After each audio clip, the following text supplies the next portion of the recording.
crois qu'effectivement que c'est en 2030 que j'avais calculé ça, qu'il y aura 7 ans d'écart d'âge médian entre la France, l'Allemagne, l'Italie, l'Espagne.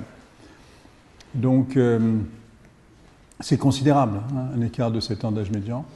Pour dire les choses autrement, moi j'ai travaillé récemment sur un rapport franco-allemand. Ce que nous avons dit avec mon collègue allemand, c'est la France a des problèmes aujourd'hui, l'Allemagne a des problèmes demain.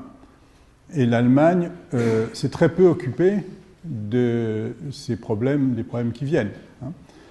Et l'Allemagne a une population active qui va baisser de près de 500 000 personnes par an.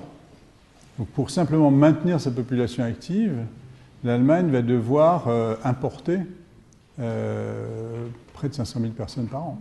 C'est quelque chose d'absolument considérable, non seulement du point de vue de la capacité de le faire, mais aussi des mutations que ça entraîne dans la société allemande, dans une société qui s'ouvre à ce point, qui n'y est pas préparée, qui n'a pas des institutions pour ça, qu'il s'agisse des institutions éducatives, des institutions sociales, d'une attitude collective, c'est quelque chose d'absolument considérable.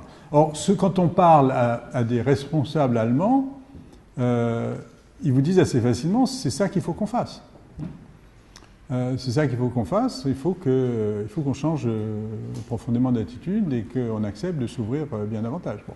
Donc, la France a la difficulté qui vient de sa situation démographique, qui est la difficulté d'insertion des jeunes, mais elle a aussi cet atout, qui est un atout réel. Donc, ensuite, c'est tout le travail que nous devons faire, effectivement, pour valoriser cet atout et pour faire que